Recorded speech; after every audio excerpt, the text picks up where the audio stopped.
하겠습니다.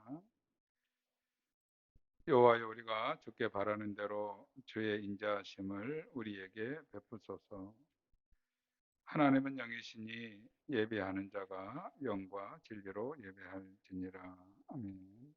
하나님의 임재를 갈망합니다. 오늘도 저희들을 불러주시고 하나님의 임재를 경험하게 할 수 있는 시간을 허락해 주심을 감사를 드립니다. 오늘 드려지는 예배는 하나님께는 영광이요 저희들에게는 회복의 시간이 될 수 있도록 축복하여 주시옵소서. 감사하며 예수님 이름으로 기도합니다. 아멘. 우리 찬양 10장 합니다.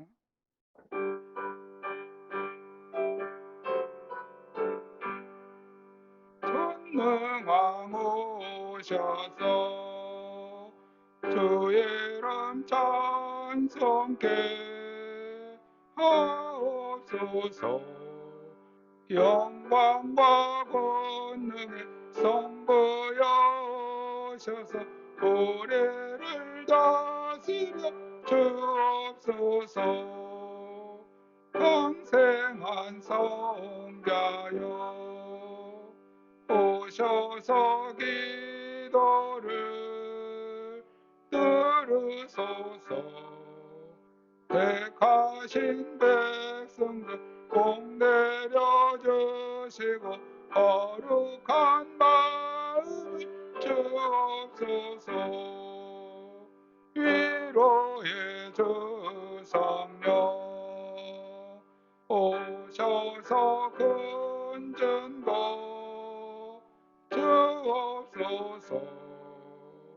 전능한 주시여 각 사람 마음에서 떠나지 마시고 계십소서. 성삼위일체께 한없는 찬송을 드립니다. 존귀한 주님은 영광 등배없고 영원히 모시게 하옵소서. 아멘. 이 시간은 우리의 회개의 시간입니다. 하나님께서 우리에게 준 가장 축복의 시간이기도 합니다. 하나님께로 갈 수 있는 가장 친밀한 문을 우리는 통과해야 합니다. 만군의 하나님이여, 우리를 회복하여 주시고 주의 얼굴의 광채를 비추소서. 우리에게 구원을 얻게 하소서. 아멘. 우리 함께 회개하는 시간을 갖도록 하겠습니다. 기도합니다. 하나님,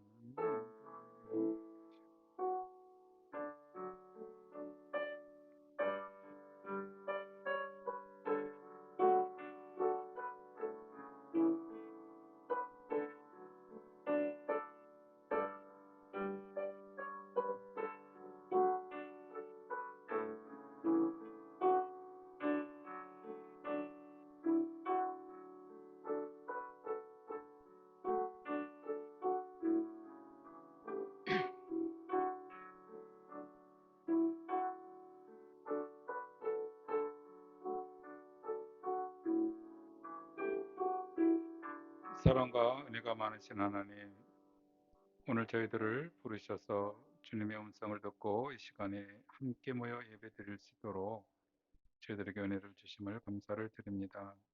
그 은혜에 감사하여 이 시간 우리가 한 주간의 삶을 고백하오니 우리가 드려지는 이 고백이 하나님의 마음의 움직임이 되게 하여 주시옵시고, 우리가 이 시간에 그 회개하는 마음을 주님께서 허락하셔서 용서를 받는 귀한 시간이 될 수 있도록 인도하여 주시옵소서. 하나님의 얼굴의 빛을 우리에게 비춰주셔서 우리의 연약함을 용서하시고 우리의 나약함을 용서하시고 우리의 아집과 우리의 생각을 주님 앞에 내려놓지 못했던 일들이 있습니다. 주님 용서하여 주시옵시고 주님의 보혈의 십자가 앞에 우리가 다 내려놓사오니 주님 우리를 주님의 십자가 앞에 깨끗하게 치유받을 수 있는 시간이 될 수 있도록 인도하여 주시옵시고, 주님께로 갈 수 있는 가장 친밀한 문 앞에 서 있사오니 저희들을 받아 주시옵소서. 오늘 드리는 예배를 주님께서 인도하시고 함께하여 저희가 회복의 시간이 될 수 있도록 인도하여 주시옵소서. 감사하며 예수님 이름으로 기도합니다. 아멘. 우리 성시교독 교동문 118번 구주 강림 4번입니다. 나는 시온의 의가 빛같이 예루살렘의 구원의 햇불같이 나타나도록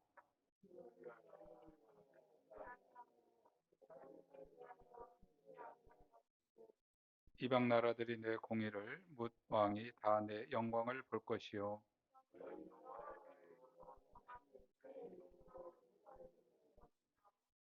너는 또 여호와의 손이 아름다운 관 내 하나님의 손의 왕관이 될 것이라.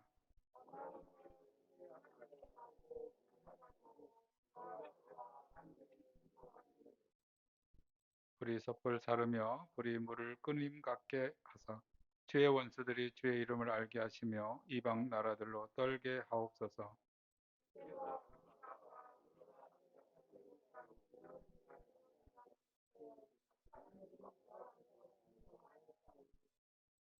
다 같이 하겠습니다. 주의는 자기를 앙망하는 자를 위하여 이러한 일을 행하신 신을 옛부터 들은 자도 없고 귀로 들을 자도 없고 눈으로 본 자도 없나이다. 아멘. 이 시간에 우리의 신앙을 사도신경으로 고백합니다. 전능하사 천지를 만드신 하나님 아버지를 내가 믿사오며 그 외아들 우리 주 예수 그리스도를 믿사오니 이는 성녀로 잉태하사 동정녀 마리아에게 나시고 본되어 빌라에게 고난을 받으사 십자가에 못 박혀 죽으시고 장사한 지 사흘 만에 죽은 자 가운데서 다시 살아나시며 하늘에 오르사 전능하신 하나님 우편에 앉아 계시다가 저리로서 산자와 죽은 자를 심판하러 오시리라. 성령을 믿사오며 거룩한 공예와 성도가 서로 교통하는 것과 죄를 사하여 주시는 것과 몸이 다시 사는 것과 영원히 사는 것을 믿사옵나이다. 아멘. 우리 자리에 앉으셔서 기쁘다 구주 오셨네 찬양하겠습니다.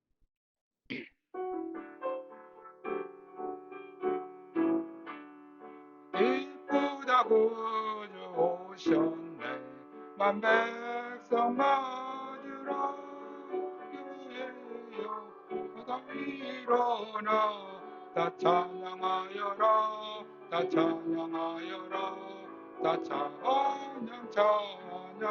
찬양하여라 구세주 탄생했으니 다 찬양하여라 세상에 만물들아 다 화답하도다 다 화답하도다 다 화답하여라 온 세상 죄를 사하려 주 예수 오셨네 뚫고 몰아내고 다 구원하시네 다 구원하시네 다 구원하시네 은혜와 진리 되신 주다 주관하시니 백성 나그 앞에 다 경배하여라 다 경배하여라 다 경배하여라 아멘. 이 시간에는 우리 김성도 목사님 기도하시겠습니다.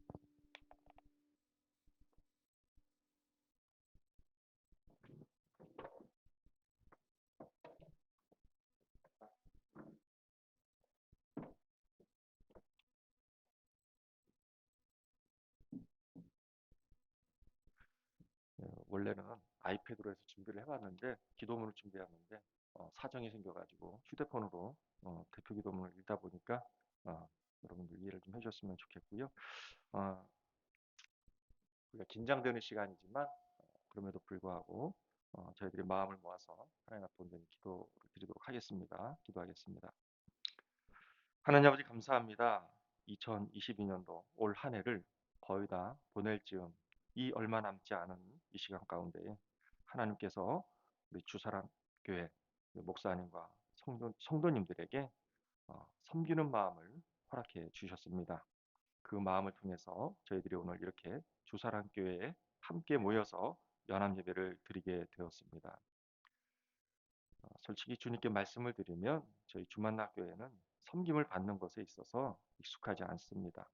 그럼에도 불구하고 주사랑교회에서 부족한 저희들을 기쁨으로 감사함으로 섬겨주시니 익숙하진 않지만 그럼에도 불구하고 저희들이 너무 기쁘고 행복합니다. 그 마음 가지고 오늘 이 자리에 왔습니다. 하나님, 오늘 예배를 섬기기 위해서 많은 수고와 헌신과 노력으로 오늘 준비해 주신 우리 주사랑교회 신견문 목사님과 또 정연한 사모님, 더불어서 우리 주사랑교회를 섬기고 계시는 우리 성도님들께 주님의 한량없는 은혜와 사랑과 축복을 허락하여 주시기를 간절히 간구합니다. 하나님, 참 올 한 해 다사다난한 그런 한 해를 보냈습니다. 특별히 코로나19로 인해서 3년이라는 긴 시간 동안 참 어려운 시간들을 보냈습니다. 특별히 이 대한민국이 참으로 어려움을 많이 겪었습니다.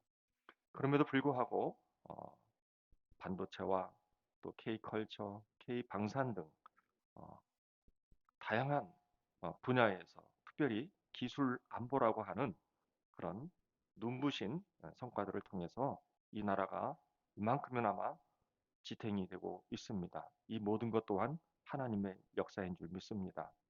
하나님, 어, 경제적으로도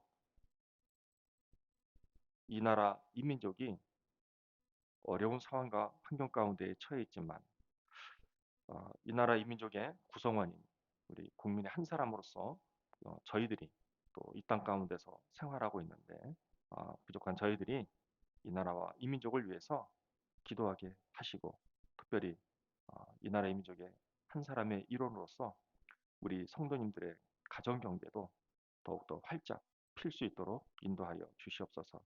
가정 경제가 살아나서 하나님 재정으로도 어려움을 겪지 않게 하여 주시고 또 넉넉한 재정뿐만이 아니라 마음의 후덕함을 가지고 하나님께서 허락하신 마음의 후덕함을 가지고 이웃을 되돌아볼 수 있는 우리 믿음의 성도님들 될 수 있도록 축복하여 주시옵소서. 하나님, 또 저희들이 주사랑 교회를 위해서 간절히 기도하고자 합니다. 목사님께서 얼마 전에 보람의 병원에서 뜻하지 않은 진단을 받으셨습니다. 목에 역류성 식도염이라고 하는 그 용종이 생겼는 역류성 식도염으로 인해서 용종이 생겼는데 하나님 의술을 통해서 또 식습관을 통해서 역류성 식도염을 잘 통제가 되게 하여 주시고 또 그래서 목사님의 용종도 제거하여 주셔서 하나님 이전의 목소리가 회복이 되어져서 정말 기쁘고 건강한 모습으로 하나님께 찬양하고 기도하고 또 주의 말씀을 전하는 목사님 될 수 있도록 인도하여 주시옵소서. 하나님 더불어서 우리 사모님도 건강을 책임져 주시기를 원합니다. 하나님 우리 정연아 사모님 하나님 오랜 기간 동안 체력이 많이 저하가 되었고 면역력도 많이 저하가 되었지만 근래에 들어서 면역력과 체력이 많이 회복되어지게 허락해 주신 하나님께 감사드립니다. 하나님 건강이 회복되고 또 체력과 또 면역력이 회복되기 위함은 다름이 아니라 하나님께 영광을 돌리기 위함입니다. 하나님의 기쁜 사역을 감당하기 위함입니다. 하나님 주님께서 우리 정연아 사모님을 불쌍히 여기시고 긍휼히 여겨 주셔서 하나님 몸과 마음이 또 영혼이 온전히 건강히 회복되어져서 하나님께 영광을 올려드릴 수 있는 우리 정연아 사모님 될 수 있도록 인도하여 주시옵소서. 이 시간 특별히 시간은 많이 갔지만 그래도 성도님들을 위해서 기도하고자 합니다. 하나님 하나님께서 너무나도 사랑하시는 우리 성도님들 하나님 보고 살펴 주시기를 원합니다. 하나님 우리 주사랑교회 성도님들 지난 한 해 얼마나 최선을 다해서 달려왔습니까? 어찌 보면 하나님을 바라보고 또 앞만 보고 달려오셨을 것입니다. 정말 최선을 다해서 살아오셨지 않습니까? 그러나 최선을 다해서 살아왔지만 뜻하지 않게 또 아쉬움도 있을 것입니다. 열심히 살았음에도 불구하고 저희들이 연말을 맞이하면 한 해를 되돌아봤을 때 아쉬움도 있고 또 잘한 것도 있는 줄 압니다. 이 시간에 주님께 간절히 간구하는 것은 하나님, 우리 성도님들의 삶이 정말 주님의 뜻에 합당한 삶인 줄 믿습니다. 그 하나님의 뜻을 쫓는 삶으로 올 한 해도 살아왔듯이 내년에도 최선을 다해서 살아가게 하시고 지치지 않게 하시고 낙심치 않게 하시고 낙심치 않게 하여 주시옵시고 절망하지 않게 하여 주시옵시고 기쁨과 소망으로 하나님의 뜻에 부합하는 내년이 될 수 있도록 인도하여 주시옵소서. 또 올 한 해 하나님의 은혜 가운데 말씀으로 해석이 되어지게 하여 주시고 그 말씀으로 해석이 되어짐으로 모든 문제들이 풀어지고 녹아지고 해결되어지는 그런 기적의 역사가 있게 하여 주셔서 이러한 삶을 통해서 무사람들에게 삶으로써 복음을 전하는 우리 성도님들 될 수 있도록 인도하여 주시옵소서. 물론 쉽지 않은 삶인 줄 압니다. 삶으로 전도한다는 것은 어, 목회자들도 힘들어하는 것입니다. 그러나 우리 신경무 목사님을 중심으로 해서 우리 사모님과 또 우리 성도님들이 하나가 되어져서 그러한 삶을 살도록 시도하게 하시고 도전하게 하시고 비록 미흡하지만 그렇게 이 땅에서 최선을 다해 살아가는 우리 성도님들 될 수 있도록 인도하여 주시옵소서. 이 시간에 우리 귀한 목사님을 선교사님을 위해서 기도하고자 합니다. 저는 베트남에 가보질 않았습니다. 그러나 오늘 선교사님 통해서 또 하나님께서 귀한 말씀을 전해주실 줄 믿고 또 베트남 선교지의 또 상황에 대해서 듣는 시간을 허락해 주신 하나님께 감사와 영광을 올립니다. 하나님,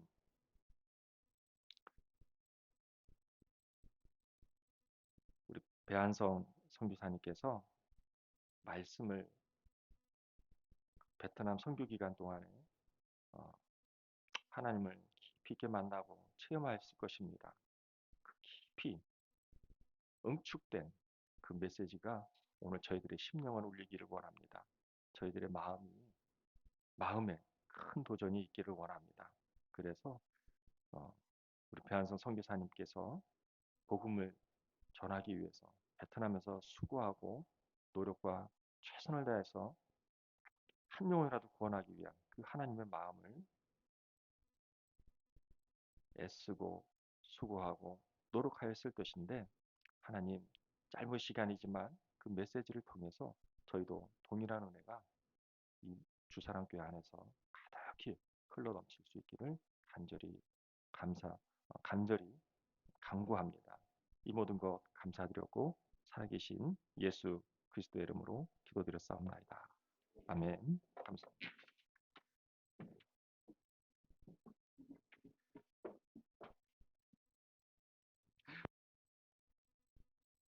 제가 데려오겠습니다. 이 시간에 우리 말씀은 로마서 10장 9절에서 15절까지.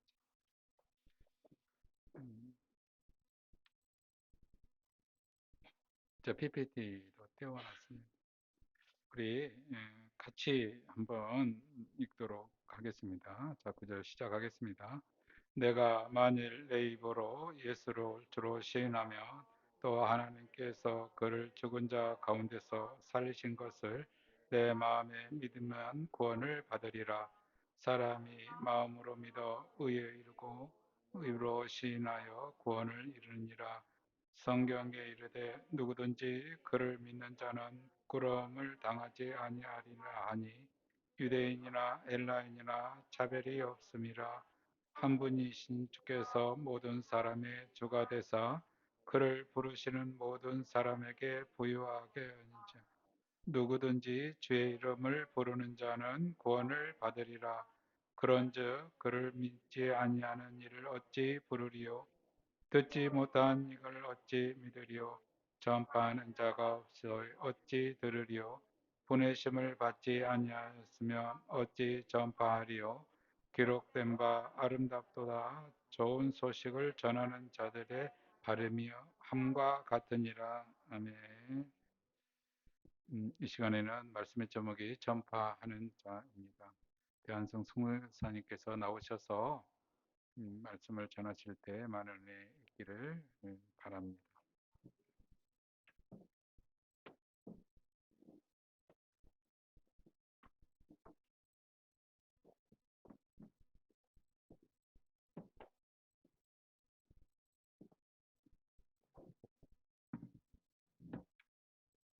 마스크를 벗어도 되지?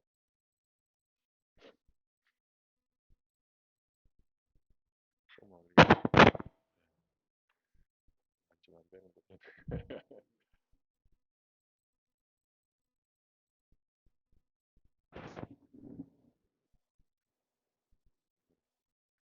아마 제가 베트남에서 제가 제일 키가 클 것 같아요. 만나 뵙게 돼서 정말 반갑습니다. 저는 배한성 선교사입니다.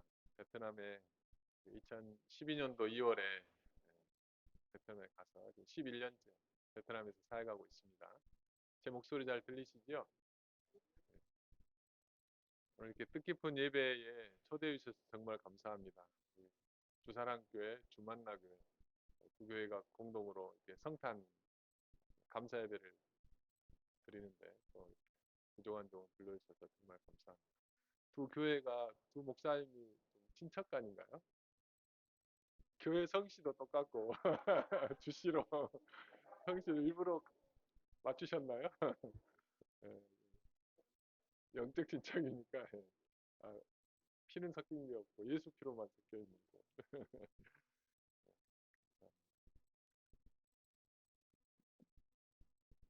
오늘 여러분과 전파하는 자란 제목으로 말씀을 좀 나누고자 합니다. 우리 성도가 이 땅에서 살 때 가장 중요한 게 바로 성령 충만인 줄 믿습니다. 여러분들은 다 성령 충만 받으셨지요? 여기 있는 선교사도 기도 제목의 첫째는 성령 충만입니다. 제가 성령 충만 받지 못하면 하나님의 일하시는 것을 보지 못하고 하나님의 일하심을 봐도 순종하지 못하고 그래서 하나님의 역사가 나타나지 않죠. 그리고 제 힘으로만 하려다가 지치고 힘들어서 쓰러지는 경우가 많기 때문에 저의 첫째 기도 제목도 성령 충만이고 우리 성도님들의 첫째 기도 제목도 성령 충만인 줄 믿습니다. 성령 충만한 성도들의 특징이 있어요. 그게 뭐냐면 물론 외적으로 막 환하게 웃고 막 그런 것도 특징이라고 하면 특징이겠지만은 성령 충만한 성도들의 행동에 나타나는 첫 번째 특징은 복음을 전하고 싶어요. 복음을 전파하고 싶어 합니다. 내 안에서 성령께서 하시는 첫 번째 일이 그리스도를 증거하도록 만드세요.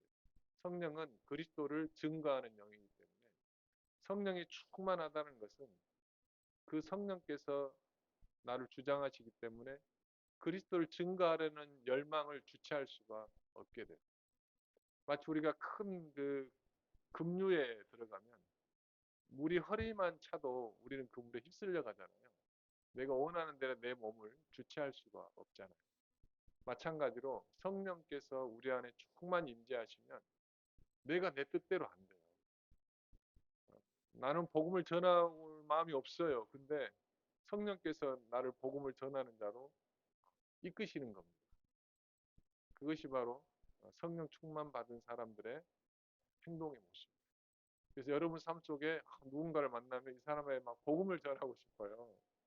왜 그런지 모르겠지만 정말 복음을 전하고 싶고 그 사람을 사랑해서 어떻게든 교회로 좀 인도하고 싶어요. 복음을 전파하고 싶어요. 그때 그 마음을 일으키시는 분이 누구시라고요? 성령 하나님, 예수 그리스도의 영이신 성령 하나님께서 우리를 그렇게 주장하시는 거예요. 그때 우리가 그 성령님의 인도에 순종만 하면 하나님의 역사가 나타나는 거예요. 왜 하나님이 그 사람에게 그런 마음을 주시고 이 사람을 전도할 마음을 주시겠어요? 그 이유는 그 전도의 대상자가 하나님의 백성이기 때문에 하나님이 우리를 통해서 그를 구원하기를 원하시는 거예요.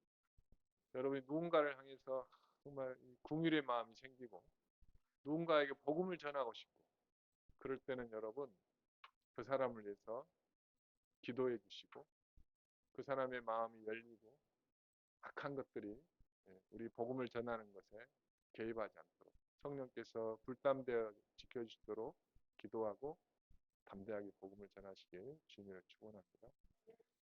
그 복음을 전하라면 우리 마음속에 온갖 생각이 막 들어와요. 내가 복음을 전하면 세상 말로 쪽팔리지 않을까?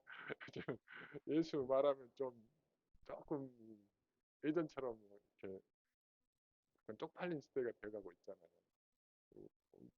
누구한테 복음을 전한다는 게 좀 주제 넘어 보이고 또 그 사람을 간섭하는 것 같기도 하고 또 사회적으로 복음을 전하는 게 예전처럼 많이 용인되어 있지 않고 한국에서도 우리 후배들이 이제 캠퍼스에 가서 복음을 전하는 후배들이 있는데 그 후배들 말이 그래요. 예전에 제 때만 해도 캠퍼스에 가서 복음을 전해도 그게 크게 문제되지 않았거든요.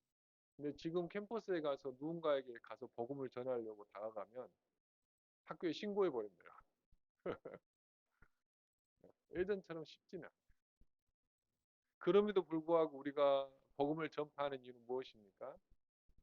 다른 게 아니에요. 우리 안에 성령께서 우리 안에서 그렇게 인도하시기 때문에 그렇게 순종이 되어질 수밖에 없는 거예요. 내가 하고 싶어도 아니고 그거 한다고 내가 떡이 나오니까 뭐 쉽게 말로 뭐 돈이 금덩이가 생깁니까? 어쩔 때는 사람들의 눈총을 받기도 하고 또 인간적인 손해들이 있지만 우리가 그렇게 계속 복음을 전파하게 되어지는 이유는 바로 성령께서 우리 안에서 우리를 인도하시기 때문에 우리가 그 인도에 순종하다 보면 모든 성도들은 복음을 전하는 자로 살아갈 수밖에 없게 되어집니다. 그래서 복음을 전파한다는 것은 어떤 성도의 의무 이전에 성도라면 가장 자연스럽게 일어나는 영적인 화학 반응입니다. 엄마가 어린 아이를 보면 이렇게 보호하고 싶은 모성애처럼 또 부성애처럼 성도라면 안 믿는 영혼을 향해서 긍휼의 마음이 일어나요. 안 믿는 영혼을 향해서 복음을 전하고 싶다. 이런 마음이 마음속에 일어납니다. 왜냐하면 성령께서 여러분 안에 그렇게 인도해 가시기 때문에 그렇습니다. 우리가 누구한테 이렇게 구제하는 거 쉽지 않고 누구한테 돈 주는 거 쉽지 않고 누군가를 위해서 돈을 쓰는 거 쉽지 않아요. 세상에서 모든 것은 기브 앤 테이크잖아요. 애경사도 내가 한번 가면 그 사람이 와야 돼. 안 오면 그 사람은 배신자잖아요. 근데 희한하게 복음을 전하는 것만큼은 기대함이 없이 그분으로부터 다시 테이크하지 않아도 그냥 계속 기부를 해도 내 마음이 즐겁다. 아무 돌아오는 게 리턴이 없는데도 내가 누군가를 향해서 계속 주고 싶고 그 사람에게 사랑을 주고 싶고 말씀을 주고 이런 마음이 막 일어나는 것은 그것은 바로 우리 안에 계신 성령 사랑의 하나님께서 긍휼의 하나님께서 우리 안에서 역사하고 있다는 증거입니다. 아멘. 그때 여러분 잘 순종하시면 그 사람이 하나님의 사람으로 쓰임 받는 거예요. 물론 처음부터 완벽하게 순종하지는 못하죠.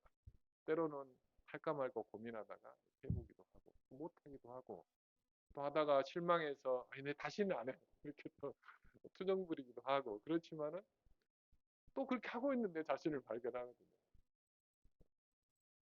그렇게 하다 보면 조금씩 전파하는 자의 삶을 살게 되는 거예요. 중요한 것은 뭐냐면 그런 마음을 주시는 분이 성령님이라는 그 진리를 우리가 깨닫는 거예요. 아, 지금 내 안에 역사하시는 분이 성령님이시구나. 다른 게 아니구나. 이게 의무도 아니고 다른 무엇도 아니라 성령께서 지금 이런 마음을 주고 계시는구나. 그걸 내가 깨닫는 게 가장 중요하죠. 내가 전파하는 자니까.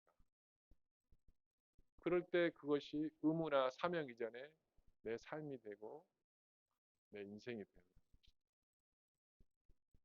여러분 전파하는 자 하면은 어떤 분들은 참 마음에 부담을 가져요. 왜 부담을 갖냐면 잠깐 말씀드렸듯이 뭔가 내가 손해봐야 될 것 같고 뭔가 일을 해야 될 것 같고 내 삶도 이렇게 복잡하고 피곤한데 내가 한 가지 더 일을 맡아야 될 것 같은 그런 부담감 때문에 많이 부담을 해요. 그리고 이 복음을 전하라 그러면 그것은 꼭 이 전도사님의 몫인 것 같고 강도사님의 몫인 것 같고 목사님의 몫인 것 같고 교회에서 뭔가 좀 이렇게 특별하게 전도의 은사를 받은 분의 몫인 것처럼 오해를 합니다. 나는 전도의 은사가 없어서 못해요. 이렇게 오해를 하는데 여러분 전도는 은사가 아니에요. 은사가 아닌 거예요. 여러분 사도행전 2장 4절에 보면 아주 이 부분에 대해서 잘 묘사가 되어 있거든요. 사도행전 1장 8절에 오직 성령이 너희에게 임하시면 너희가 권능을 받고 예루살렘과 온 유대와 사마리아와 땅 끝까지 이르러 내 증인이 되리라 하시니라 이렇게 되어 있을 때 성령이 임하시면 증인이 된다. 그게 언제 실현이 됩니까? 사도행전 2장 4절에 보면 마가의 다락방에서 오순절 성령 임하면서 그게 실현이 됩니다.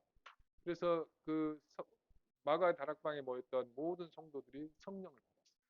그리고 성령 충만을 받았어요. 그러자 그분들이 한 행동이 뭐냐면 사도행전 2장 4절에 보면 모든 성도들이 다 마가의 다락방을 열고 뛰쳐나갑니다. 오늘날 말하면 교회 문을 열고 다 밖으로 나간 거예요. 나가서 뭘 하냐면은 난곳 방언으로, 그러니까 그들이 들을 수 있는 말로 복음을 전합니다. 근데 집중해서 볼 것은 그들 중에 일부, 그들 중에 은사를 받은 몇 사람 이렇게 기록되지 아니하고 모든 사람들이 다 나갔다. 모든 사람들이 다 나갔다.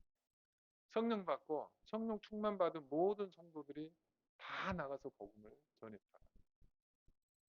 다시 말해서 이 전도고 복음을 전파라는 것은 은사가 아닙니다.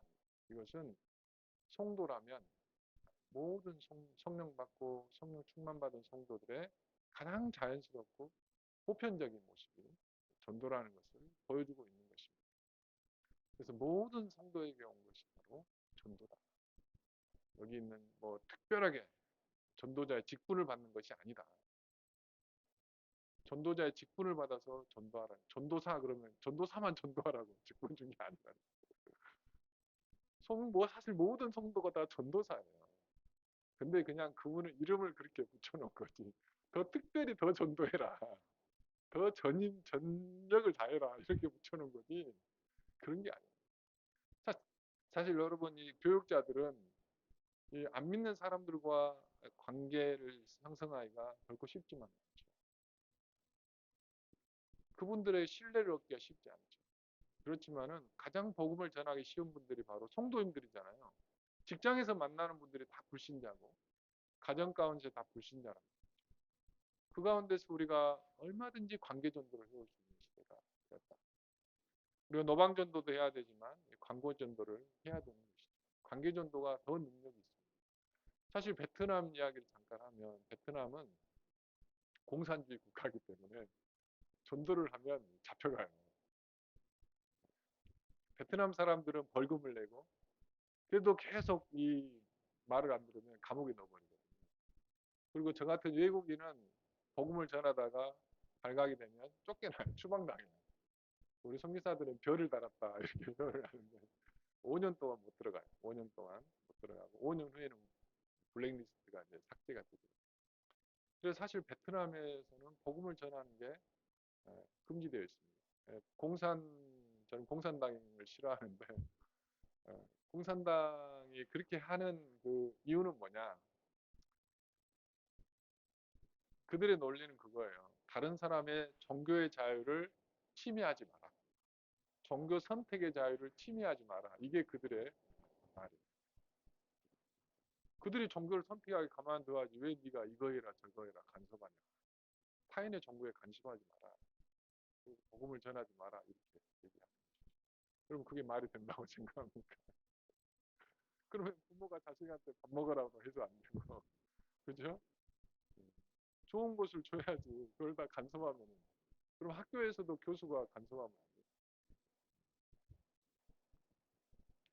원래 모든 사람들은 하나님의 자녀였잖아요. 그걸 모르기 때문에 하나님의 자녀가 하나님께로 돌아와야 된다는 거죠.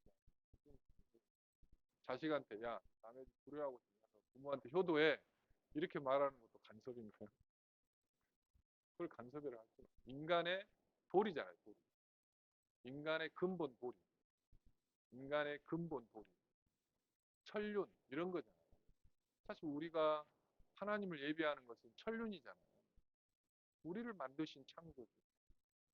우리의 아버지 하나님을 예배하는 게 혈륜이죠. 당연한 거 아닙니까?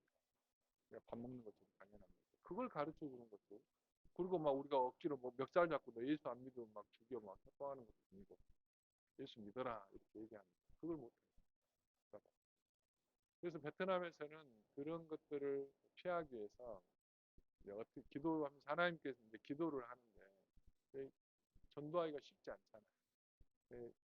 가장 하나님께 주신 지혜가 뭐였냐면 관계전도.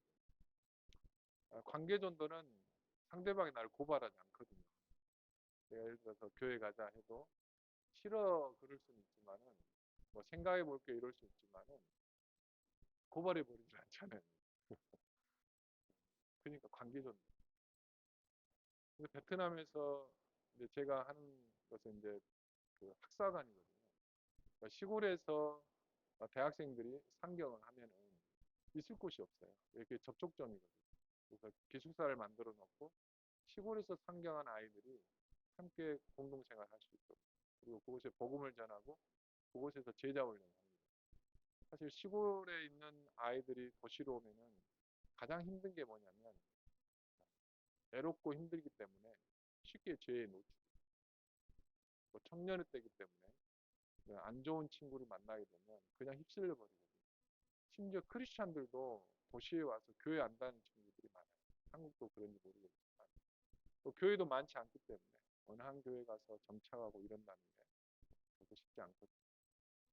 그래서 도시에 그 학사관을 만듭니다. 한 작은 건물을 얻어서 그곳에 이제 아이들이 공동생활을 합니다. 그러면 시골에서 이제 친구들이 오면은 그곳에 살고 있는 친구들 소개받아 오면 그 친구들이 함께 살면서 그곳에서 아침 저녁으로 기도하고 또 그 아이들을 잘 인도해서 교회로 정착시켜주는 형 누나들 오빠들이 하는 거예요. 동생들끼리 그곳에서 친구들하고 같이 제자 훈련도 하고 함께 전도 여행도 하고 또 같이 캠퍼스에서 친구들 전도하는 전도 집회도 하고 그 아이 기숙사 지체들이 형제자매들이 중심이 되어서 캠퍼스 전도를 하고 또 어린이 전도 이런 사역들을 주로 해나가고 있습니다. 그래서 베트남에 이제 두 곳에 기숙사가 지금 호치민시에 두 곳이 있어요. 두 군데에서 너무 크기 때문에 호치민 인구가 1000만 명이거든요. 놀라시더라고요. 1000만 명이라고 호치민이 있고 서울만 한 거죠. 1000만 명인데 너무 크다 보니까 두 군데 기숙사가 있어요.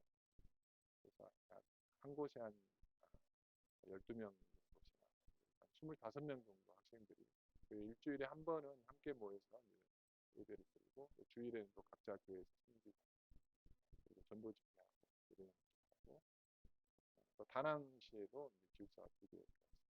베트남에 총 4개의 기숙사가 운영이 되고 있고 밖에 있는 친구들, 기숙사 생활하지 않는 친구들도 기숙사에 와서 신앙생활하고 또 예배하고 또 과에서 안 믿는 친구들 데려다가 전도해서 또 교회로 데려가고 이런 전도의 창구로도 많이 활용이 되고 있거든요. 그래서 지금 현재 그 기숙사 중심으로 저희가 이름이 ESF인데 ESF 활동하고 있는 학생들 숫자가 정기적으로 예배를 참석하는 아이들은 호치민에 25명, 또 다낭에 25명, 그의 관계성을 맺고 있는 아이들은 조금 더 많이 되고 전도를 하고 있습니다. 그리고 매년 여름과 겨울에 1년에 2번씩 그 시골로 성경학교를 갑니다. 지금도 베트남은 시골에 아이들이 정말 많거든요. 정말 많아요. 옛날 우리 20, 30년 전 시골 생각하시죠. 우리 도시교회가 부흥한 이유가 시골교회에 부흥한 아이들이 도시교회로 와서 도시교회에 부흥했거든요. 시골에 있는 그 어린이 전도가 참 중요하기 때문에. 근데 문제는 작은 시골교회들, 또 지금 현재 청년들이 많이 도시로 빠져나가기 때문에 또 프로그램이 없기 때문에 성경학교를 하기가 어려워요. 그래서 1년에 2번 정도 방학 때 우리 학생들이 농활처럼 시골로 들어갑니다. 그래서 한 3일, 4일 동안 한 6개 정도 교회 다니면서 전도 집회. 그래서 아이들을 전도해주고 모든 프로그램을 준비해서 전도 집회를 하는 형태로 다음 세대들 섬기고 있습니다. 베트남에 요즘 한국 기업이 많이 들어가는데 그 이유는 뭐냐면 젊은 사람이 많기 때문에. 베트남 인구가 약 9,600만 명이라고 하거든요. 우리나라의 한 2배 정도. 근데 놀라운 것은 그 중에 반절 50%가 30세 이하예요. 그러니까 5,200만 명. 그러니까 한국에서는 아이들 보기 어렵잖아요. 베트남은 너무 많아요. 바글바글하고 청년들이 바글바글. 어디든 청년들. 정말 젊은 나라이기 때문에 비전이 있어요. 기업들이 그걸 보고 들어가는 거예요. 우리 크리스찬들은 이 복음의 비전을 보고 또 들어가는 거 아니겠어요? 그 청년들이 복음으로 변화되면 그들이 다 리더가 되겠고 나라의 리더들은 결국은 다음 세대 또 특별히 대학생들은 대부분이 사회의 전투적인 리더가 되거든요. 그 대학생들을 변화시키는 게 참 중요합니다. 물론 제가 5,200만 명을 다 전도할 수는 없지만 하나님께 저에게 맡겨주신 작은 숫자라도 제가 할 수 있는 최선을 다하고자 합니다. 그게 우리 목회자들의 마음인 것 같아요. 제가 이 사당동에 와서 보니까 옛날에 사당동이 이게 사당이 많아서 사당동이었다던가. 그래서 이름을 이렇게 지었구나. 여기 보니까 막 사당이 많더라고. 제가 산에 올라가 봤거든요. 그랬더니 여기저기 노도 많고 절도 많고. 아니, 걸리적거려 죽겠어요. 여기 올라가다 보면 까치산에 올라가더니 절에서 막 돌탑들을 쌓아놔가지고 맘 같아서 발로 확 밀어버리고 가고 싶은데 근데 목회자가 또 그러면 안 되잖아요. 교양이 있어야 되니까 참아요.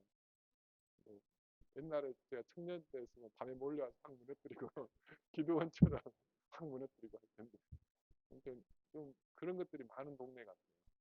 근데 우리가 이곳에 하나님께서 우리를 부르신 것은 우리가 어디에 있든 우리가 있는 곳에서 복음을 전하는 것을 믿습니다. 내가 이 모든 사람을 다 책임질 수 없지만 하나님께서 나에게 맡기신 몇 사람이라도 우리가 목자의 심령으로 섬긴다면 하나님께서 기뻐하는 일이라고 생각합니다. 나의 동네 또 내 가족 내 직장을 하나님께서 여러분에게 맡기신 거예요. 사실 베트남에 젊은이들이 이렇게 많지만 문제는 뭐냐면 이 도덕적으로 문제가 많은 베트남의 그 미혼모 아동들이 현재 150만 명, 150만 명 놀라시면 150만 명이에요. 150만 명이면 어지간한 중소도시예요. 우리 한국에 150만 명 되는 도시가 어디 있습니까? 강주가 한 200만 명, 200만 명. 그 한 도시가 미혼모. 그 아이들의 인생이 얼마나 불행합니까? 그 한때에 그 부모들의 그 잘못으로 만나서 그 아이들이 고통받는 생각하면 참 마음이 아파요. 그 미혼모 아동들이 대부분이 할머니 손에서 키워져요. 이혼하고 나면 이제 돈을 벌어야 되기 때문에 할머니 손에 맡기고 엄마는 이제 돈 벌고 아빠는 사라져버려요. 베트남은 보통 남자들이 책임감이 별로 없어요. 여성들이 책임감이 강하고 여성들이 가정을 대부분 책임지고 이혼하게 되면 엄마가 맡는 경우가 대부분. 미혼모가 150만 명. 그리고 15세에서 19세. 그러니까 우리나라로 하면은 한 중2부터 고3까지죠. 15세에서 19세의 연간 낙태 숫자가 30만 명. 통계로 잡힌 것만 30만 명의 태아들이 낙태를 통계로 안 잡힌 것까지 하면 더 많겠죠. 그리고 베트남에 가면 낙태 골목이라는 곳이 있어요. 그 병원들만 모아서 낙태. 그 정도로 상당히 도덕적인 문제 심각합니다. 젊은이들이 마음이 공허하니까 그런 것에 마음을 줘. 그리고 마약 중독자가 210만 명인데 그 중에 70%가 30세 이하예요. 우리가 이 젊은 세대들을 향해서 정말 복음을 전해야 될 이유가 또 중요한 이유가 여기 있다고 생각해요. 그들이 복음을 알지 못하기 때문에 도덕적으로 타락. 그렇기 때문에 그 많은 생명들이 어린 생명들이 고통을 당합니다. 본인들도 고통을 당하지만 또 그 어린 생명들의 그 고통이 대물림. 우리가 이 베트남의 젊은이들을 위해서 더 많이 기도해야 되고 우리가 복음을 전파해야 될 이유가 여기에 있는 거예요. 베트남만 그러겠습니까? 여러분 우리 한국 땅에도 얼마나 복음을 전파해야 될 이유가 차고 넘칩니다. 죄와 마귀에 고통받는 영혼들 우리가 복음을 전해서 천국으로 영원한 기쁨으로 인도해야 될 것입니다. 그리고 우리가 가난한 사람에게 배고픈 사람에게 먹을 것을 주고 헐벗은 사람에게 옷을 입혀주는 것도 참 아름다운 선행입니다. 그리고 물에 빠져 죽어가는 사람 내가 건져내주는 것도 한 생명 귀한 선행인데 하물며 죄와 사망의 올무에 매어서 지옥에 끌려가는 그 영혼을 예수 그리스도의 복음으로 살려낸다면 그것이야말로 가장 아름답고 귀한 선행 아니겠습니까? 우리가 바로 그 일을 함으로 부름 받았다는 것입니다. 그렇기 때문에 오늘 성경에 보면 하나님께서 15절에 그렇게 말씀합니다. 보내심을 받지 아니하였으면 어찌 전파하리요. 기록된 바 아름답도다 좋은 소식을 전한 자들의 발휘함과 같으니라. 보내심을 받았다. 우리 모든 성도들은 다 이 어두운 세상에 빛으로 보내심을 받았는데 그 일이 얼마나 귀하냐. 하나님께서 아름답도다 이렇게 표현합니다. 하나님 보시기에 가장 아름다운 일이 무엇이냐. 바로 좋은 소식을 전하는 거예요. 죄와 사망에서 자유를 얻는 그 복음의 진리를 전하는 이 좋은 소식을 전하는 게 바로 가장 아름답다라고 하나님 말씀하는 거예요. 가장 아름답다. 우리가 세상에 아름다운 게 참 많지만 우리가 세상에 인정을 받는 것도 중요하지만 가장 중요한 것 그것은 하나님께서 우리를 인정해 주는 것을 믿습니다.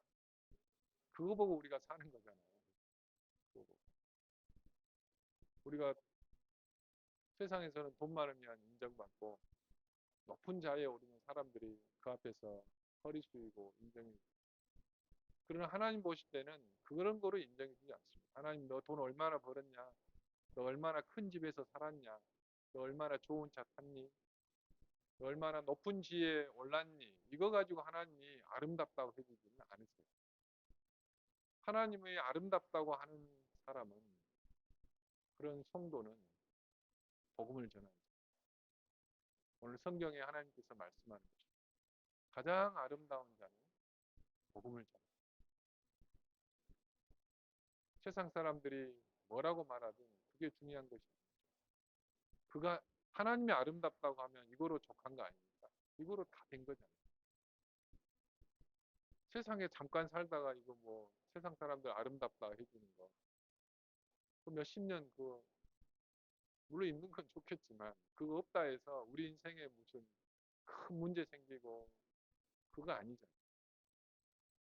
우리에게 가장 중요한 것은 하나님으로부터 어떤 평가를 받느냐. 우리가 우리 인생 마치고 천국문에 들어갔을 때 우리 하나님이 우리 인생을 향해서 어떻게 평가를 해주시는가가 더 중요하고 있습니다. 지금 우리 인생 하나님은 여러분을 아름답다라고 하십니다. 저도 선교를 옛날에 저도 신학교 다닐 때 부끄러운 얘기인데 제 목표는 큰 교회 목사가 되는 거였어요. 아니, 교회 신학교 채플에 막 큰 교회 목사님들 와 설교하니 너무 멋있어 보이는 거예요. 그래서 야, 나도 저렇게 큰 교회 목사가 돼야지 철었을 때. 그게 제 신학생 때 목표였거든요. 큰 교회 목사. 그때는 그게 좋아 보이더라고요. 그게 제 눈에 아름다워 보이는데 하나님께서 깨닫게 해주신 것은 그게 아름다운 게 아니다. 그건 하나님께서 알아서 정해주시는 거고 큰 교회 목사 했다 해서 그건 무조건 아름답다고 하나님 하지 않으십니다. 마찬가지로 내가 그럼 아름다운 삶은 무엇이냐? 하나님께서 보내신 그곳에서 내가 하나님 맡기신 양무리를 먹이는 것 그게 가장 아름답다라고 하나님 속에 알려주십니다. 그래 제가 선교지로 갈 수 있었던 거예요. 제가 부목사 좀 하다가 선교지로 갔거든요. 근데 이제 선교사로 서원한 것은 대학교 2학년 때 선교한국 그때 92대 때 제 나이가 나와버렸네요. 선교한국 92대 때 제가 가서 선교사로 서원을 했어요.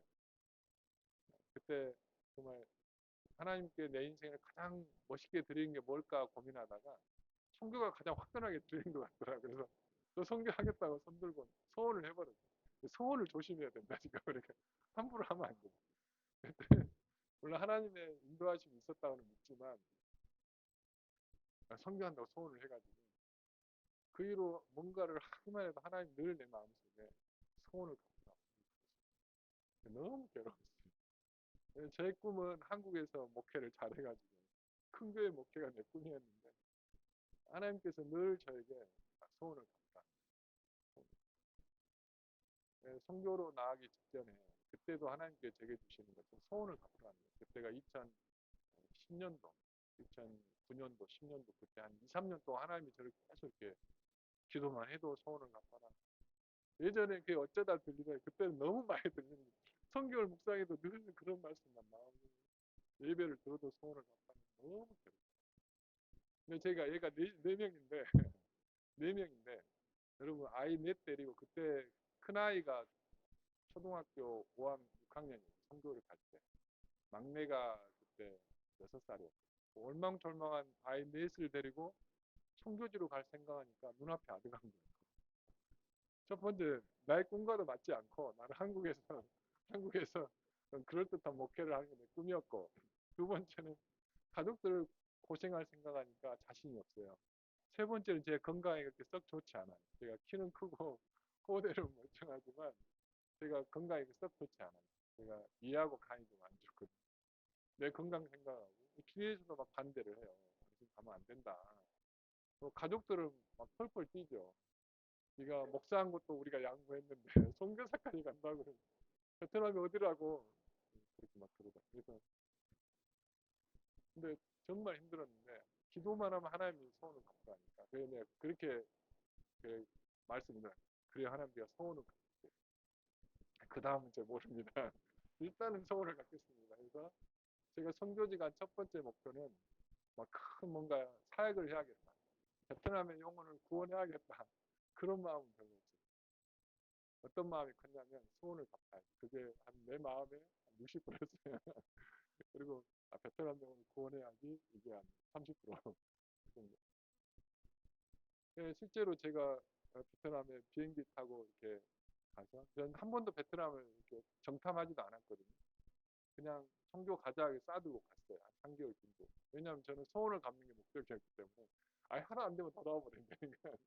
좀 창피하긴 한데 한국의 그 기도해 주신 분들한테 부끄럽긴 한데 그것도 주의 뜻이 아니면 또 신종해야죠.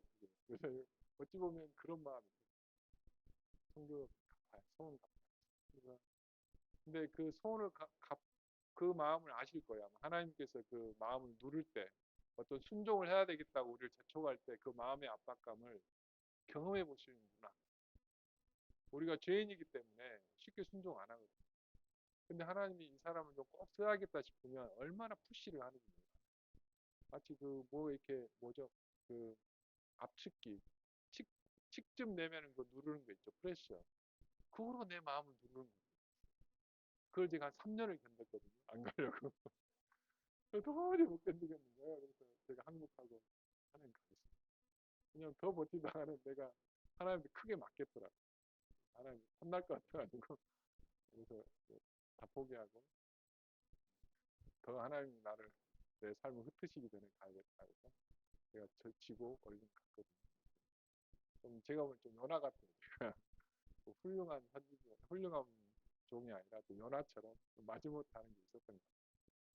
그래 갔는데 비행기가 딱 이렇게 바퀴가 호치민 성선역 공항에 딱 내리는데 내 마음에서 이렇게 걔는 눈물이 확 쏟아지는 거예요. 그동안에 많은 일들이 막 주마등처럼 막 감정이 복잡해서 죄송하기도 하고 하면 이렇게 쉬운데 이걸 못했나 싶기도 하고 그리고 하나님 드디어 왔네요. 후련하기도 하고 하나님 제가 드디어 소원을 갚았네.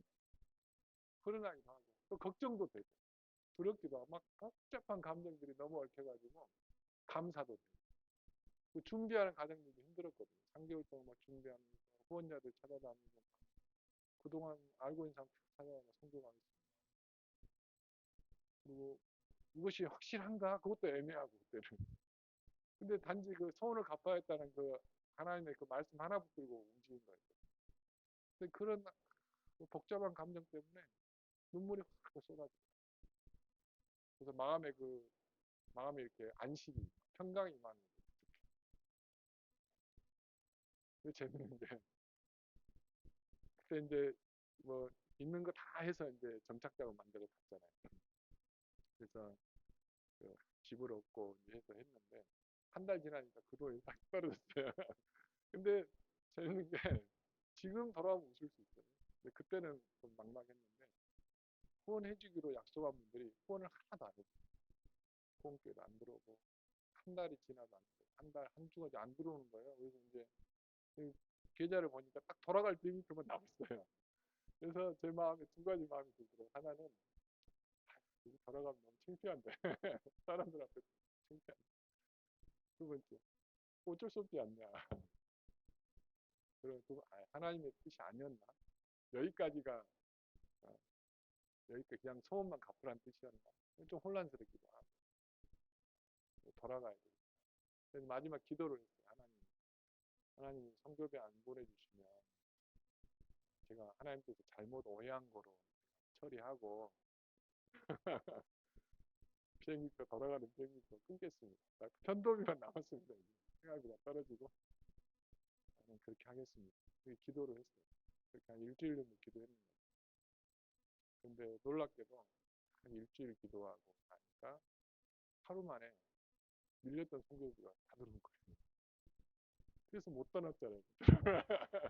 그때 도망치고 싶었는데 얼른 돌아올 수도 있었는데 그때 그 좋은 기회가 사라져버렸어요. 그래가지고 이렇게 선교지에서 그래 내가 굴복을 이게 하나님 뜻이구나. 내가 선교지에 이곳에 있는 게 나의 그 오해가 아니었고 하나님의 뜻이었구나. 내가 저여하고 자원해서 선교사가 돼서 서운해가지고 했지만 이것도 하나님의 프로그램의 일부였구나 깨닫고 그것 하나님이 저를 너무나 잘 알고 그거 잡고 나를 이렇게 선교지로 보내셨구나. 그렇게 제가 인정을 했어요. 그리고 지금까지 열심히 이렇게 선교를 하고 있는데 여러분 근데 하나님께서는 정말 이 어떤 사람을 귀하고 아름답게 보시면 바로 이 복음을 전파하는 데 순종하는 우리가 하나님 우리 마음속에 복음을 전해라. 그럴 때 우리가 순종하면 하나님께서는 그 사람을 가장 아름답게 보시고 그 사람 인생도 다 책임져 주시는 것입니다. 저는 베트남에서 경험한 게 그거. 하나님은 살아계시고 하나님은 복음을 전파하는 자의 삶을 책임져 주십니다. 사실 저는 파송교회도 없이 갔거든요. 파송교회도 갔고 그냥 좋은 말로 하면 페이스 미션인데 실질적으로 말하면 무모한 거죠. 저는 페이스 미션이라는 말을 별로 좋아하지 않습니다. 저는 좀 이렇게 안정적인 걸 좋아하는 사람이에요. 근데 어쨌든 하나님께 그렇게 인도하셔서 저로 하여금 하나님을 많이 경험하게 하시는 거예요. 뭔가 사정이 불안하기 때문에 뭔가 안정된 베이스가 없기 때문에 하나님만 바라보고 마치 그 농경사회가 아니라 마치 유목민과 같은 삶을 살게 하시는 하늘만 바라보고 그냥 가뭄 들면 굶어야 되고 있으면 또 풍성해지고 뭐 그런 삶으로 늘 인도해서 믿음을 성장시켰어요. 저는 선교지에 가서 제가 믿음이 좀 성장했어요. 사실은 선교지에서 내가 그들에게 많은 것을 나누고 또 사랑을 했지만은 결국 내가 하나님의 사랑을 가장 많이 받았다. 하나님의 사랑을 깊이 경험하게 됐어요. 하나님이 이렇게 뜨겁게 날 사랑하고 있었다는 사실을 그 상황 속에서 경험하게 됩니다. 하나님의 사랑은 변함없이 우리에게 쏟아지고 있거든요. 근데 우리가 너무 배부르고 내 마음이 너무 교만하기 때문에 우리 그 사랑을 못 느끼고 사는 거죠. 마치 부모의 사랑은 변함이 없는데 내가 너무 내 삶에 정신없고 바쁘고 그러다 부모의 사랑을 못 느끼고 살잖아요. 마찬가지로 하나님이 우리를 끊임없이 뜨겁게 사랑하시고 우리가 그 하나님의 사랑을 묵상할 기회가 없는 거예요. 내 삶이 너무 기름지고 내 삶이 너무 교만해서 하나님께 나아가 기도할 시간도 없고 하나님의 사랑을 느낄 기회조차도 없기 때문에 우리가 하나님의 사랑을 못 느낀다 이런 생각입니다. 그러면 우리가 삶이 아주 곤두박질 쳐야 하나님의 사랑을 느낄까요? 그건 아닌 것 같아요. 그렇게 느끼지 마시고 주의를 하면서 느끼시길 주님의 축원합니다. 주의를 하면서 느끼세요. 내 삶이 막 병 걸려가지고 막 교통사고 나가지고 그제서야 막 손들고 기도해가지고 하나님의 사랑을 느끼는 것은 하수 중에 하수인 거예요. 그러지 마시고 우리가 기도하면 내가 주의 일을 하다 보면 한용을 품고 목자의 삶을 살다 보면 기도하게 되죠. 또 내가 주의 일을 하다 보면 하나님의 공급하심을 경험하고 기도할 수밖에 없거든요. 그곳에서 우리가 하나님을 경험하는 게 상수 중에 상수고 상수 가장 높은 지혜라는 생각입니다. 여러분 주의 복음을 전하다 보면 우리에게 사실 어려움이 있고 책임감을 요구할 때가 참 많습니다. 그 이유가 무엇입니까? 우리가 오늘 성경 본문에 읽었듯이 우리 14절 같이 한번 읽겠습니다. 그런즉 그들이 믿지 아니하는 일을 어찌 부르리요? 듣지도 못한 일을 어찌 믿으리요? 전파하는 자가 없이 어찌 들으리요? 아멘. 전파하는 자가 없이 예수의 이름을 들을 수 없고 예수의 이름을 듣지 못하는 예수의 이름을 부를 수 없어요. 예수의 이름을 불러야 구원을 얻는데 복음을 듣지 못하면 구원을 받을 수가 없는 거예요. 그렇기 때문에 가장 중요한 고리가 어디에 있다는 거예요? 복음을 전파하는 것. 복음을 여러분들이 전하지 않으면 여러분들이 사랑하는 사람들, 여러분들을 만나는 사람들은 복음을 들을 기회가 사라집니다. 병자가 있는데 의사가 자기 우수를 갖고 있으면서도 그 병자를 고치지 않아요. 그러면 그 병자는 병나을 기회가 없는 거예요. 여러분에게는 그들의 영혼을 고칠 영혼의 의사이신 예수님이 있잖아요. 그분을 소개해야 돼요. 그게 우리의 책임인 거 아닙니까? 그것이 우리의 책임이고 우리의 사명감이고 그것이 때로는 우리에게 부담을 줄 때도 있습니다. 그래서 복음을 전한다는 것은 내가 하고 싶을 때만 전하는 게 아니에요. 내가 하기 싫을 때도 의무감으로라도 우리가 복음을 전하시길 주님을 축원합니다. 여러분 복음을 전할 때 이런 책임감과 사명이 필요합니다. 모든 주의 일에는 책임감과 사명감이 필요해요.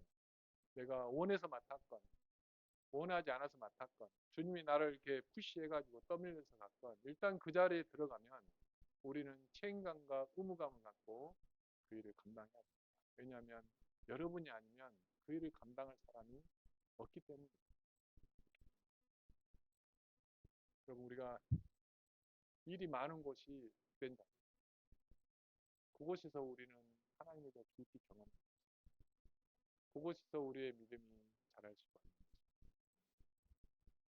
저는 베트남에서 정말 제일 힘들었던 게 뭐냐면 저를 가장 두렵게 한 존재는 베트남 경찰도 아니고 공안도 아니고 또 뭐 재정적인 그런 것도 아니에요. 건강도 아니에요. 사실 저를 제일 힘들게 했던 것은 제 자신입니다. 제 자신이 하나님 앞에서 첫사랑을 잃어버립니다. 또 하나님 앞에서 충성심을 잃어버립니다. 제가 거룩함을 유지하지 못하는 이것이 제가 가장 무서웠던 거예요. 두 번째 저를 힘들게 하는 게 있었는데 그것은 우습게도 모기예요. 모기. 저는 모기를 엄청 무서워합니다. 네, 큰 사람이 모기가 무서워요. 왜냐하면 제가 모기를 엄청 잘 타거든요. 네, 제가 아내랑 둘이 이렇게 걸어가면 저만 물어요. 항상 저만 물어요. 제가 피해자예요. 항상 제가 피해자예요. 제가 피가 달아서 그런 거예요. 요분들도 그렇게 달려주면 좋겠는데 모기들이 막 달려요. 근데 베트남에서 왜 모기를 제가 무서워했냐면 베트남의 모기 중에서 뱅기 모기가 있거든요. 뱅기열 바이러스를 품고 뱅기열을 일으키는 모기가 있어요. 물론 말라리아 모기도 있지만 뱅기열 모기가 무서운 이유는 뱅기열 그때 좀 피곤하고 힘들 때 면역력이 떨어졌을 때 뱅기 바이러스에 물리면 뱅기열에 걸립니다. 뱅기열은 백신이 없어요. 그래서 연약할 때 물리면 바로 걸리는 거예요. 근데 그게 고열이 한 일주일 정도 나고 코로나보다 치사율이 높죠. 약 20% 건강한 사람들은 5% 정도 노령층이나 연약한 사람들은 20% 사망이 되고 아주 무서운 병이고 그리고 그 병에 걸리면은 그 댕기 바이러스가 어떻게 알고 장기의 약한 부분을 공격해요. 그래서 그 장기가 손상되고 그 염증 때문에 손상되고 그게 후유증이 한 1년 정도. 그리고 체력을 회복하려면 6개월 정도 걸려요. 아주 무서운 병이에요. 댕기. 근데 제가 모기를 잘 타기 때문에 베트남도 정말 댕기열에 많이 걸려요. 한 3번 정도. 댕기열에 걸리면 이 팔목에 이렇게 붉은 반점이 일어나거든요. 이렇게. 그러면서 고열에 시달려서 움직이지 못해요. 병원에 입원해요. 심각한 병인데. 근데 문제는 제가 댕기 바이러스에 걸렸을 때 이제 한 3번 걸리고 나니까 이제 좀 쉬고 싶었어요. 그게 한 3, 4년 전에 그런 마음이 들었고. 근데 그때 이제 공동체가 조금 자리를 잡아가고 그래서 이제 학생 리더들이 조금씩 세워지고 있고 간사도 한두 명씩 그런 상황이었죠. 그런데 제 욕심에 알아서 하겠지. 그리고 이제 돌아가야겠다. 좀 쉬어야겠다. 또 제 아내도 많이 아팠거든요. 그때 뭐 하혈을 많이 했어요. 그래서 거의 매년 그 자궁벽을 긁어내야 돼요. 내막이 두꺼워서 하혈을 하면 자궁 내막을 긁어내고 1년에 2번 정도 반복이어서 도저히 안 되겠다. 쉬어야겠다. 그래서 아내는 먼저 한국으로 보내고 그대는 내가 이제 안식년을 해야겠다 하고 있어요. 그런데 기도를 하면은 마음이 너무 불편해요. 안식년을 해야겠다 그러면 마음이 평강이 없어요. 근데 내가 조금 더 해야겠다 싶으면은 마음에 이제 그 평강과 기쁨이 있어요. 근데 내 육체는 너무 약합니다. 지금 너무 쉬어야 될 타이밍인 것 같은데 자리를 지키자니 너무 힘들고 한국으로 돌아가야 내 마음이 불편하고 이게 모습이죠. 그래서 이제 기도를 다시 했어요. 한국에 이제 안식년 연차가 됐으니까 가야 되는데 기도를 하는데 말씀을 묵상하면 하나님 늘 주시는 게 인내하라. 진짜 즐겁지 않다. 그 말씀을 듣는데 내 마음에 반갑지가 않은데 인내하라, 견디라 이 말씀. 내 몸은 너무 힘든데 쉬고 싶은데 쉴 수가 없는 그런 상황입니다. 결국은 한 그렇게 기도를 하다가 이제 제가 이제 하나님 앞에 이제 항복을 하고 있겠습니다 하고 있어요. 그제서야 마음에 이제 평강이 그렇게 있었는데 그러고 나서 좀 있으니까 코로나가 터지고 근데 진짜 몸이 힘드니까요. 너무 제가 속 얘기를 많이 하는 것 같은데 양들이 이제 저에게 성경 공부를 하겠다고 전화가 오거든요. 그 전화가 반갑지가 않은 거예요. 전화도 많았습니다. 그런 마음이 생겨요. 얼마나 마음이 괴로워요. 내가 그래도 목자인데 양들이 성경을 배우러 오겠다는데 그만 좀 하시고 일 좀 그만하고 일어나기도 귀찮고 항상 귀찮아요. 주의 일이 귀찮더라니까. 내가 몸이 힘드니까 사람이 그렇게 되더라고요. 귀찮아. 그리고 예배에 가서 말씀 전하는 것도 귀찮고 말씀 준비하는 것도 너무 힘든 거예요. 매사가 힘들어요. 그래서 기도에 하나님 제가 이런 상태로 목회하는 게 덕이 안 되지 않습니까? 하나님 이렇게라도 해야 됩니다. 근데 하나님은 그렇게 없다는 거예요. 견디라는 거예요. 인내해라, 참아라. 늘 그래. 그래서 괴롭더라. 쉬고 싶은데 내 몸은 지금 할 상황이 아닌데. 그래서 또 양들 앞에 가면 제가 얼굴을 찡그릴 수는 없잖아요. 그러니까 억지로라도 웃어야 돼요. 힘든데 웃어야 돼요. 그것도 참 위선자 같아요. 즐거운 척을 해야 되잖아요. 양들이 걱정하고 나 때문에 공동체 분위기가 다운되면 안 되잖아요. 그러니까 마치 가면 쓴 것 같거든요. 난 하기 싫은데 해야 돼. 가면을 쓴 거. 그런데 하나님 이렇게라도 해야 되는데 그것도 인내하라는 거예요. 억지로라도. 그 이유를 저는 코로나가 터지고 공동체가 막 연약하잖아요. 근데 아직은 리더들이 나온다지만은 공동체 이끌 힘이 없는데 내 제가 합리화할 수 있죠. 아니, 리더가 없어야 크는 거야. 그리고 합리화할 수 있죠. 그런데 그렇게 됐으면 아마 공동체 주의 일이 많이 무너졌을 거라고. 근데 어쨌든 힘들지만은 베트남이 코로나 때 함께 버티고 함께 하면서 리더들이 많이 컸어요. 주의 은혜라고 생각해요. 근데 내가 비록 부족하고 막 다운된 상태였지, 영적으로 많이 다운되고 육체적으로 다운된 상태였지만 이런 나라도, 썩은 막대기 같은 나라도 써주셔서 지혜를 해주신 하나님 너무 감사하고 죄송해요. 내가 그때 이걸 극복하고 힘있게 했어야 되는데 그 후회도 나고. 그렇죠. 이런 나라도 써주시니까 얼마나 감사해요. 그래서 이제 작년에 2021년도에 이제 코로나 끝나갈 때쯤에 이제 다시 기도했어요. 리더들도 많이 서서 하나님 이제는 좀 쉬고 싶어요. 안 쉬면 갈랍니다. 그랬더니 제 마음에 불편함이 없는 거예요. 그래서 얼른 나와버렸지. 얼른 나와버렸어. 혹시 또 마음이 불편하실까봐 얼른 내가 호다닥 좀 챙겨서 그래 오래 안 쉬면 하고. 근데 또 이제 2월 달에 들어가거든요. 안식년 하면서도 이제 마냥 쉰 건 아니고 늘 베트남 왕복을 했지만 그래도 쉬니까 참 좋네요.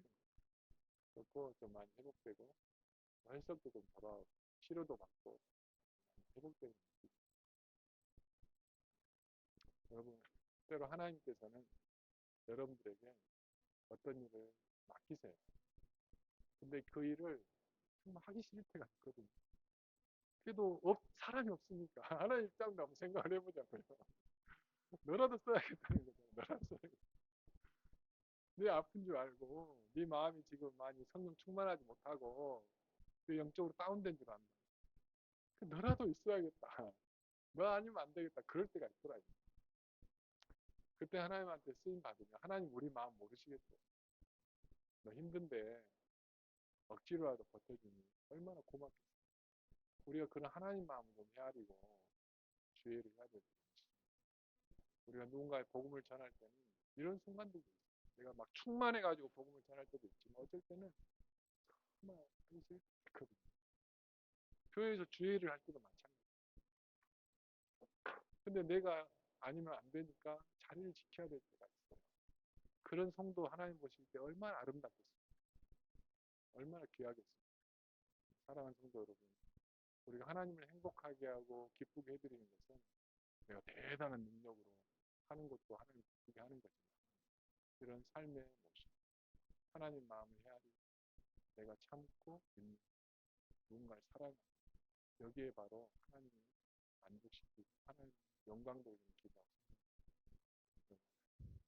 선교지에 다시 가서 또 이렇게 열심히 살 테니까 여러분 이곳에서 또 이 사랑동과 여러분 직장과 가정과 이런 복음을 전파하는 삶을 살아서 하나님께 큰 기쁨을 드리는 또 여러분 대대손손 하나님의 복을 받아내는 복된 가정 되시길 주님으로 축원합니다.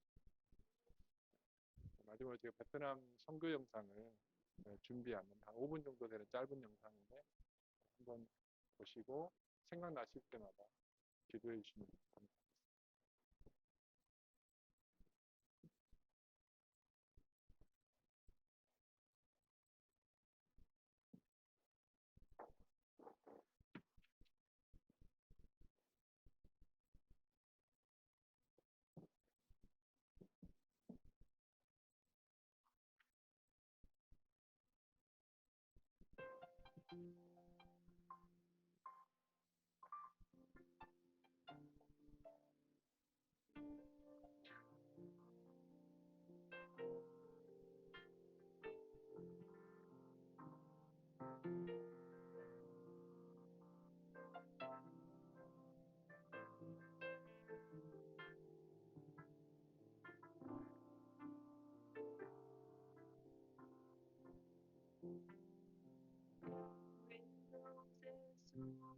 trên ngôi cao quyền năng, Chúa đang nhân từ nước xót. Ngài ôi đoái xếp quanh đây bao hoang tàn. Nguyện Chúa thứ tha gánh bao tội ác nhân gian. Ngài quăng ra đi bao buồn đau.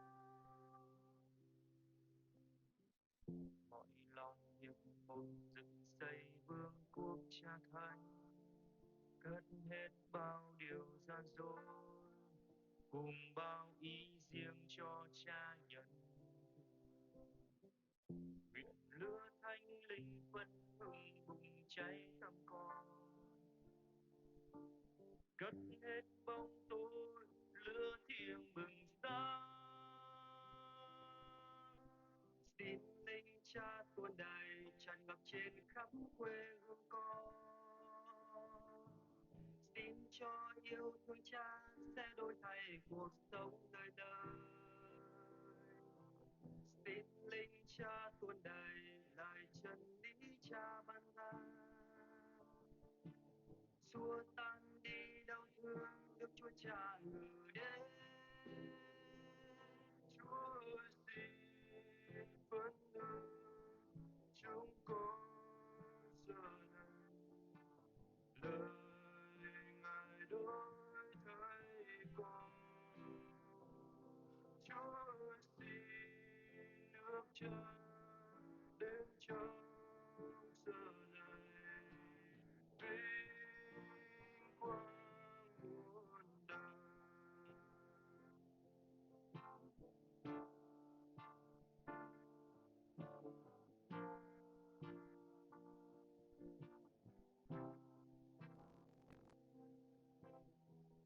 Mọi lòng niềm mộ dựng xây vương quốc Cha Thái, cất hết bao nhiêu gian dối, cùng bao ý riêng cho Cha nhận được.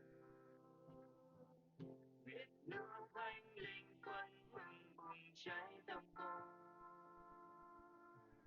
cất hết bóng tối lửa thiêng bừng sáng.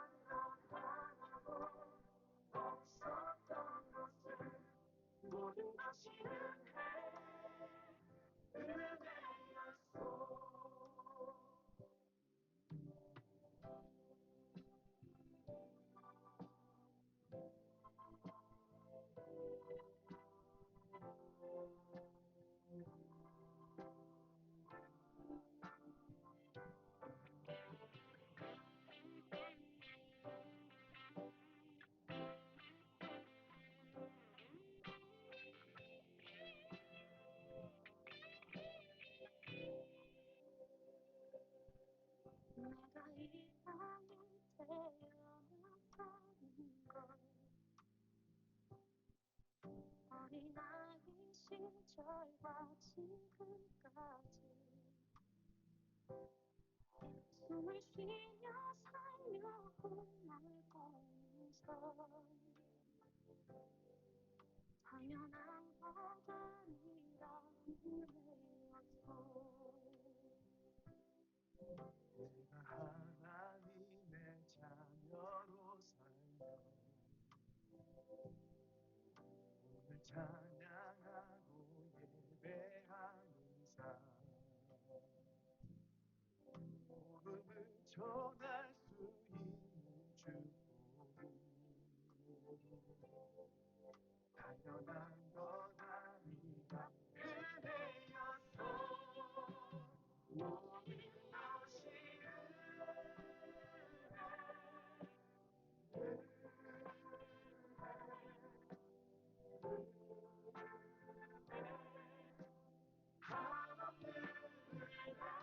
내 삶에 당연한 건 하나도 없었던 것을 모든 것이 은혜였어. 모든 것이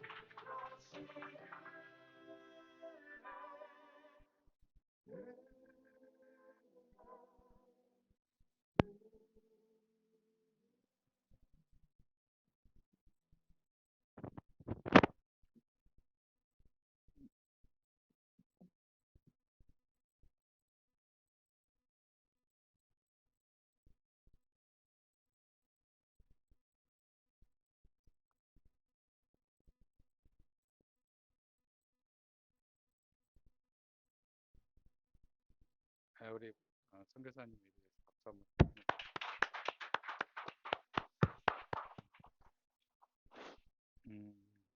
너무 감사합니다. 주님께서 주신 사랑을 이렇게 항상 나누면서 살길 원하겠습니다. 그리고 또 오늘 예배가 너무 복되고 좋은 예배인 것 같습니다. 그런 의미에서 또 저희들이 담례로 찬양을 준비했습니다. 자, 우리 두 사람께 찬양팀 나와주시기 바랍니다. 예배가 좀 길었지만 담례가 있습니다.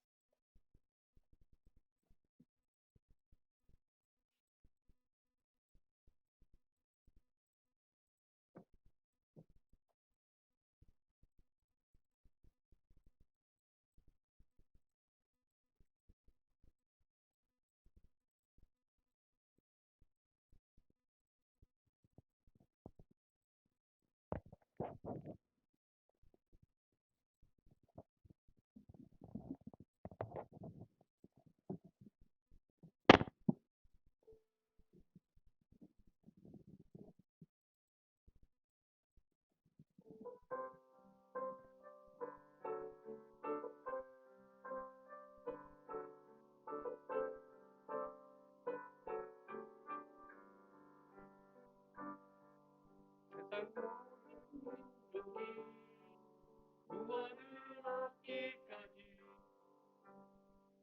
쉬지 않으시는 하나님, 주의 심장 가지고 우리 이제 일어나 주 따르게 하소서. 세상 모든 육체가 주의 영광 보도록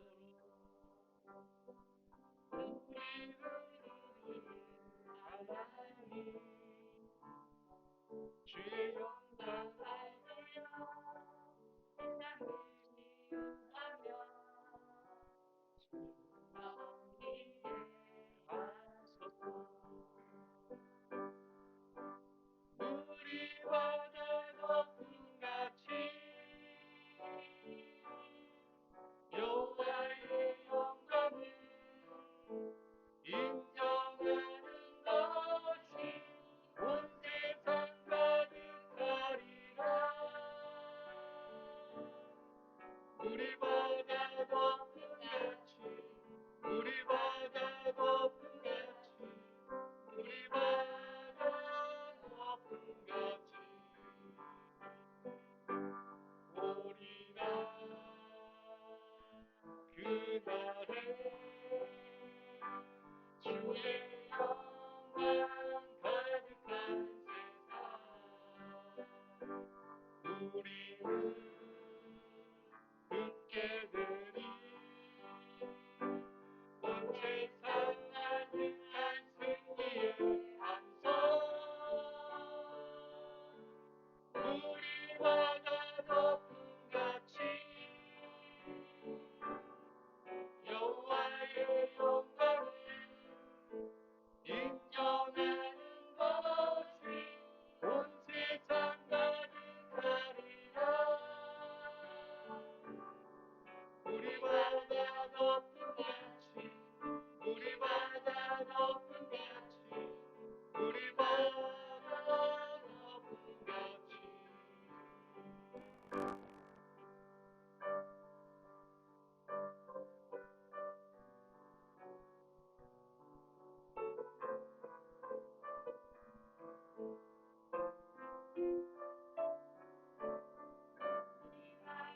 거품같이 여호와의 영광을 인정하는 것이 온 세상 가득하리라. 우리 바다 거품같이 우리 바다 거품같이 우리 바다 거품같이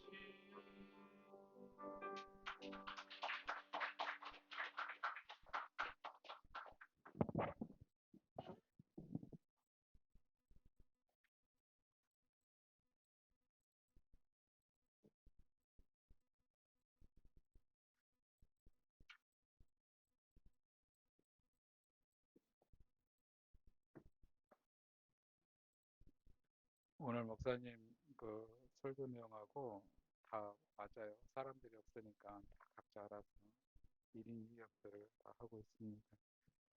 오늘 드린 헌금을 위해서 기도하겠습니다. 사랑과 은혜가 많으신 하나님, 오늘 드려지는 예배가 하나님의 영광이 나타나는 예배가 되기를 원하며 복음을 전파하는 저희들 될 수 있는 또 한 번 다짐하는 시간이 될 수 있도록 축복해 주셔서 감사를 드립니다. 우리는 연약해서 하고 싶지 않고 우리는 부족하다고 발을 빼지만 오늘 말씀을 통해서 우리 있는 그 자리에 복음을 전하는 그 아름다움이 있다라고 하신 말씀을 기억하게 하셔서 우리가 있는 자리에서 최선을 다해서 복음을 전파하는 저희들 될 수 있도록 축복하여 주시옵소서. 또 우리 일상에서 얻어지는 그 풍성함을 오늘 또 하나님께 드립니다. 이 물질이 복음을 전파하는 곳에 사용되게 하시고 이 물질이 30배, 60배, 100배 열매를 맺는 복음의 씨앗을 뿌려지는 곳에 뿌려지게 하여 주시옵소서. 감사하며 예수님 이름으로 기도합니다. 아멘. 네, 저도 성령 은혜가 충만한 것 같습니다. 오늘 드린 헌금은 선교비로 다 드리도록 하겠습니다. 하나님은 그렇게 인도하시는 것 같아요. 항상 서로 있는 자리에서 최선을 다하는 모습이 하나님이 가장 기뻐하시는 일이고 또 우리가 해야 될 일이라고 생각을 합니다. 여러분 또 오늘 식사가 준비되어 있습니다. 우리 주사람께서 여러분을 섬길 수 있는 기회를 주셔서 너무 감사하고요. 부족하지만 맛있게 많이 드셨으면 좋겠습니다. 손수 준비해 오신 음식이니까 아마 세상에서 먹어보지 못한 최고의 최고의 처음이자 마지막의 메뉴인 것 같습니다. 교회 소식 전합니다. 오늘 연합예배 오신 여러분께 정말로 감사하고 오늘 너무 뜻이 깊은 예배인 것 같습니다. 또 이렇게 우리 선교사님과 또 우리 주만나교회와 함께 예배 드릴 수 있어서 너무 감사를 드립니다. 또 우리 성도들께도 감사하고 서로 협력해서 예배가 풍성할 수 있도록 모로 도와주셔서 감사를 드립니다. 우리가 전도하는 그 기도 대상자가 되고 있습니다.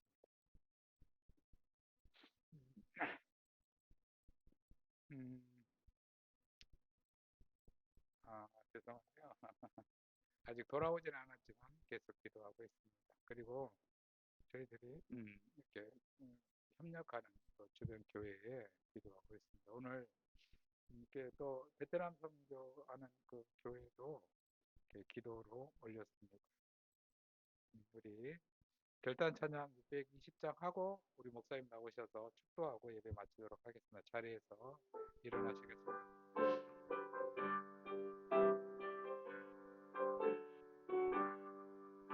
여기에 모인 우리 주의 은총 받은 자여라.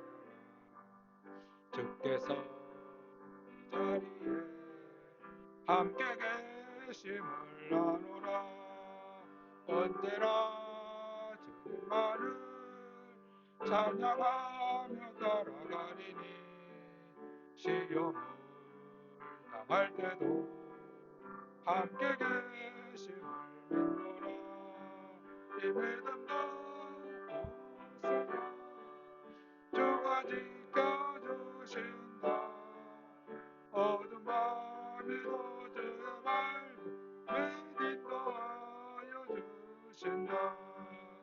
주님 다시니 헤아리기 어렵더라도 언제나 주 끝안에 내가 있음을 아노라. 사랑과 말씀들이 나를 더욱 새롭게 하니 때로는 넘어져도 제 웃음니를 믿노라. 이 믿음도 붙으라. 주가 지켜주신다.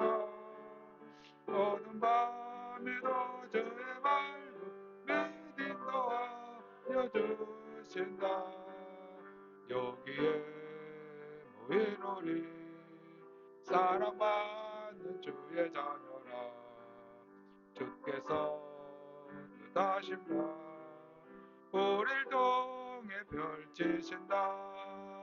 고통과 슬픔 중에 더욱 주님 의지하오니 어려움 이겨내고 주님 더욱 찬양하라.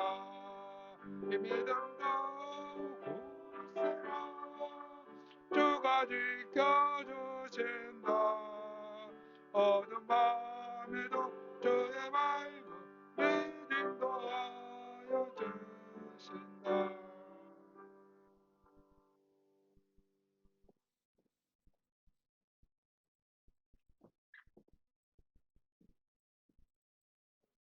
지금은 우리 주 예수 그리스도와 그리스도의 은혜와 하나님의 사랑과 성령님의 교통하심이 성령의 인도 따라서 순종하는 우리 믿음의 권속들 머리, 그래서 복음을 마음껏 전하길 소망하는 믿음의 권속들 머리, 하나님께서 늘 함께하여 주시고 은혜 더하여 주시고 필요한 모든 물질과 사람 넉넉하게 공급하여 주셔서 마음껏 전파할 수 있게 하여 주옵소서. 하나님께서 우리에게 한량없는 복을 또 한 주간 허락하시기를 원합니다. 우리 주 예수 그리스도의 이름으로 축원하옵나이다. 아멘.